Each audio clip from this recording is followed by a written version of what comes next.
19세기부터 인도에 풍토병이던 콜레라가 전 세계로 확산되었습니다. 한반도도 이를 피해갈 수 없었죠. 잦은 유행과 높은 치사율은 수백에서 수만의 사망자 수를 기록했습니다. 의료기술의 발달로 사망률이 낮아지기는 했지만 콜레라의 창궐은 한반도 내 새로운 전염병 격리시설의 필요성을 부각시켰습니다. 이에 탄생한 것이 한반도 최초의 근대적 전염병원, 수나원이었습니다. 수나원은 20세기 초 통감부 산하의 단체의 주도로 탄생한, 즉 일본인들에 의해 세워진 병원이었습니다. 그리고 일제강점기가 시작되면서 수나원은 한국인들에게 큰 반감을 사게 되었죠. 당시 한국인들이 수나원을 꺼린 배경에는 여러 가지 이유가 있습니다. 먼저 수나원의 음식이 한국식이 아니었고, 약도 그 한약 대신 양약을 이제 처방을 해준 거죠. 나아가서 따뜻한 걸 좋아하는 이제 한국인들한테 수나원에서 활용했던 이 얼음찜질과 같은 치료 방법도 이제 거부감을 불러일으켰습니다. 또 환자가 증가하면서 병원을 이제 증축해야 됐는데 그 속도가 이 전염병의 이제 확산 속도를 따라가지 못해서 항상 이제 병상이 이제 부족했던 문제점이 있고요. 당시 그 수나원이 그 경성부, 그러니까 서울 중심지인 사대문 안에 위치해 있었는데 주민들 같은 경우에 지나다니면서 그 병원에서 나온 이제 시체들을 이렇게 쉽게 볼 수 있게 된 거죠. 이런 이유들 때문에 수나원은 한국인들에게 이제 어떤 그 최악의 장소로 이제 인식이 되었습니다. 이뿐만이 아니었습니다.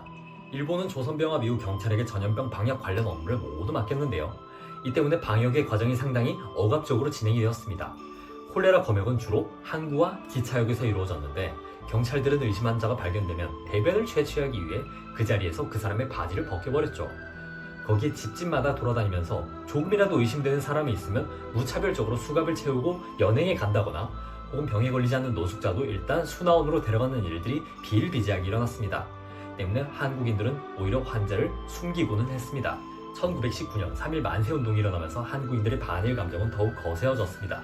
지식인들 사이에서는 일본에 대한 의존에서 탈피해 민족의 실력을 키워야 한다는 사상이 퍼졌죠. 전염병 방역에 있어서도 마찬가지였습니다. 1920년 경성부민 사립피병원 설립 기성회가 결성되면서 경성에 새로운 전염병원을 만들려는 움직임이 시작되었죠. 기성회의 목표는 그 한국인들이 이제 거부감 없이 받아들일 수 있고 또 이제 일본의 영향을 받지 않는 이제 그런 전염병원을 설립하는 것이었습니다. 그 목적을 위해서 그 사립피병원은 첫째 이제 한국인의 손에 의해서 세워져야 했고, 두 번째는 이제 한약과 양약을 병용해야 했습니다.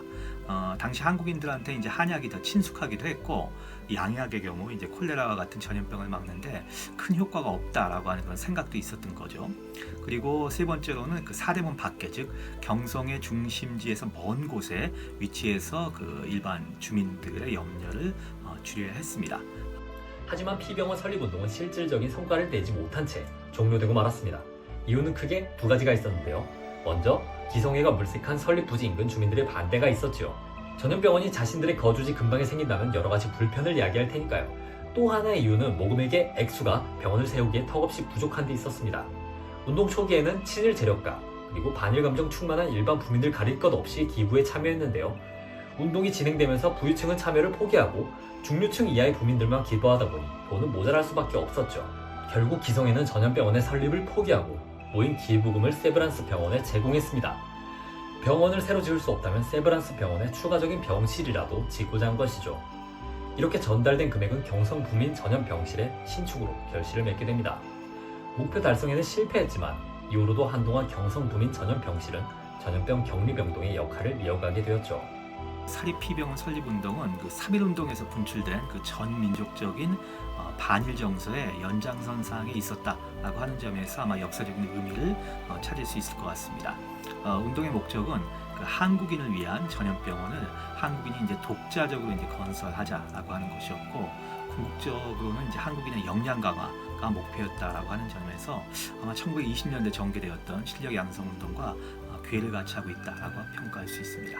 비록 실패로 끝나기는 했지만 전염병원 설립운동은 당시 한국인들의 반일 그리고 독립정신이 표출된 큰 사건 중 하나였습니다. 그리고 전염병원을 둘러싼 일제강점기의 역사는 한 가지 아이러니를 낳았는데요. 수나원이 있던 곳에 현재는 새로운 건물이 세워졌습니다. 바로 종로보건소이지요. 그리고 지금 이 순간에도 종로보건소는 코로나라는 새로운 전염병과 맞서 싸우며 검사와 방역에 힘쓰고 있습니다.